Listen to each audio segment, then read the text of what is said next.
Dr. Chandra Panda, Dr. Himansu Sekhar Raut and Dr. Sivasandar Mahanti, the head of the Department of Analytical and Applied Economics, and on the side, so many distinguished persons, students, research scholars.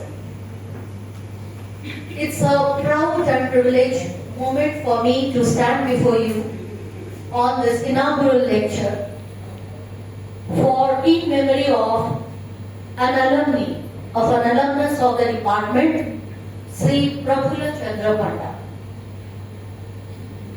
And to deliver this lecture, we have Professor Keshav Das, who has already been introduced to you. Professor Keshav Das actually needs no introduction because he has been a regular visitor to the department. He has held our hands and also been with us on several occasions.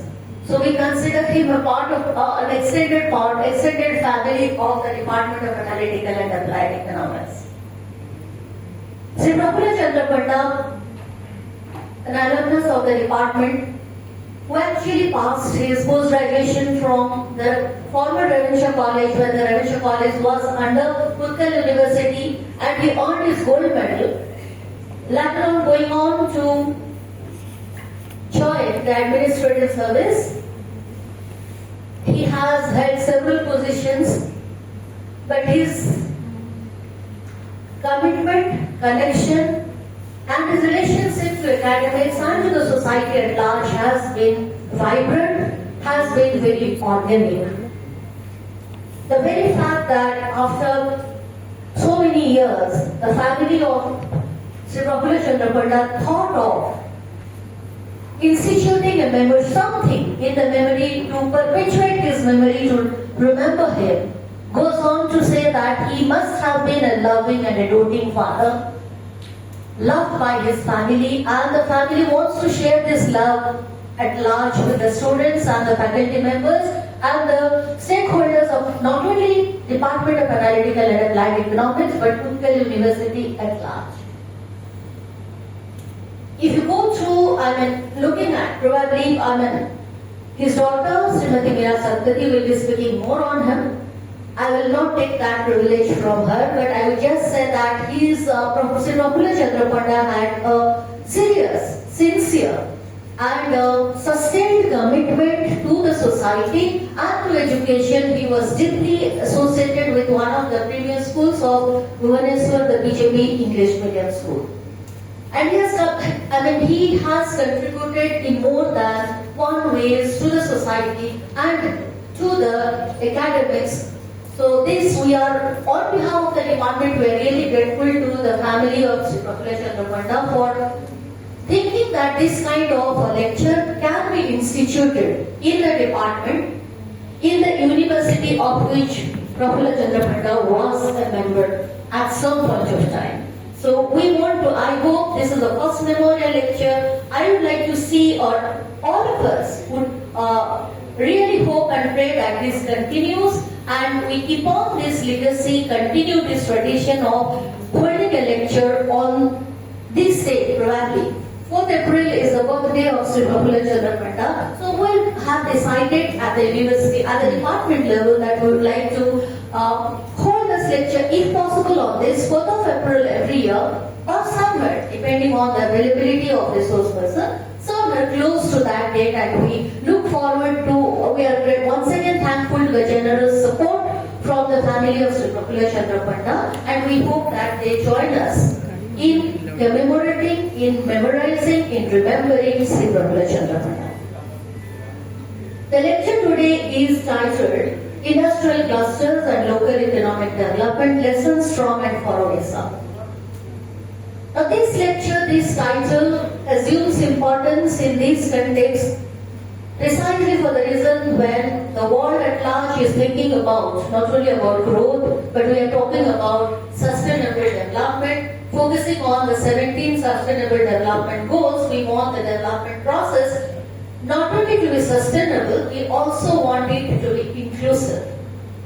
This is a vision which not only shared by India but also world at large. And this, in order to become sustainable, this development process should focus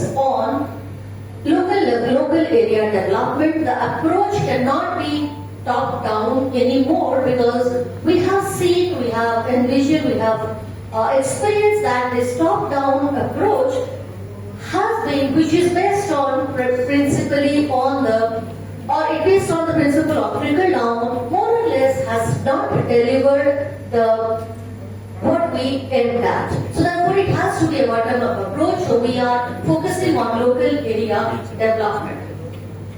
Over the last close to half century, there has been growing global concerns and scholarly inquiry into understanding the complex structures that shape organization of local productive activities, which are increasingly recognized as critical drivers of local economic development. A particular phenomenon of industrial organization, which has been titled as industrial clusters, which is clustering of micro, small and medium enterprises, has been receiving huge policy attention for its substantial potential to bring about market competitiveness while creating jobs and income at the ground level. For the benefit of students, I would like to say that industrial clusters are geographic concentration of interconnected firms, suppliers and institutions in a particular industry designed to boost productivity, innovation as well as competitiveness. In India, these clusters are rapidly expanding in several states, which include, besides Odisha, like in Gujarat, Maharashtra, Tamil Nadu, etc. So just to take a snapshot, we see many industrial clusters around petrochemicals, textiles and engineering goods in Gujarat, in automobiles, in IT and pharmaceuticals in Maharashtra, in automobiles, textiles, electronics in Tamil Nadu, and in Odisha we see industrial clusters around steel, aluminium and engineering goods. Odisha is also repositioning itself as a hub for heavy industries due to its mineral resources and new industrial corridors which are coming up. Industrial clusters have grown and come to stay as hubs of business activity in India, thanks to a host of factors including a large calibrated domestic market for goods. However, our knowledge about their actual functioning and challenges that they face remain more or less unexplored or limited. There are several benefits of industrial clusters like they enjoy, in language of economics, I would say they enjoy economies of scale, they enjoy the benefits of having a talent pool, they enjoy the benefits of innovation as well as export competitiveness. But everything is a mixed blessing.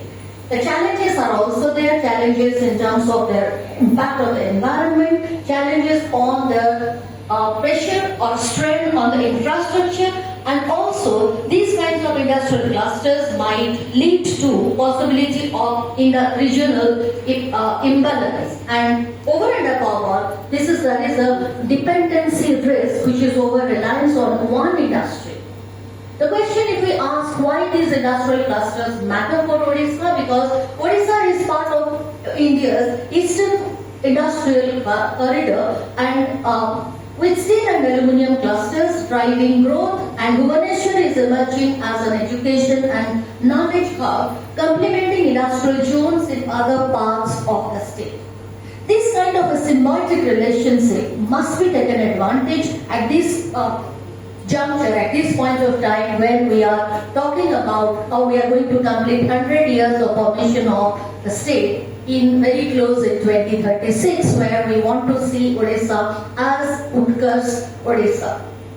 The position of Odisha as a strategic link between mineral rich regions and global manufacturing supply chains is very vibrant, is potent, and this potential has to be realized by revamping, kind of promoting and overcoming the challenges that these industrial clusters face.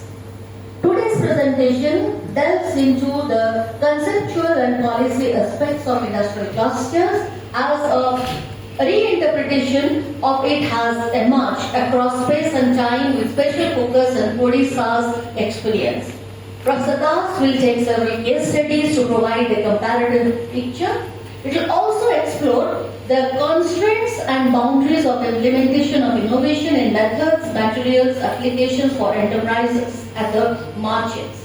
Following a comparative analytical framework, a case has been made to build up a policy ecosystem that aims at endogenous transformation of space, underscoring local linkages. I hope this lecture will go through immense lights and provide explanations to several of and demystify several of our understanding or several of our concepts regarding industrial clusters and their role in promoting local development in order to build or rise to an Utkarsh Odisha by 100 years of formation of the state by 2036. We are in the path, and this is a state.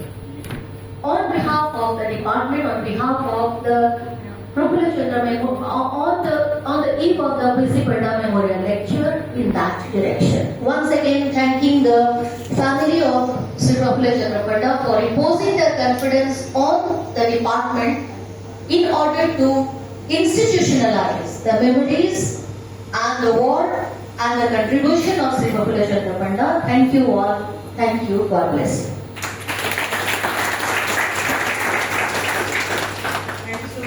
For elaborating on the theme. I now request Srimati Meera Satpathy, who is the founder and chairperson of Sukarya, a non-profit agency based in Delhi and Gurugram, and also the daughter of late Shri Professor Chandra Panda, to share her thoughts. Madam, please.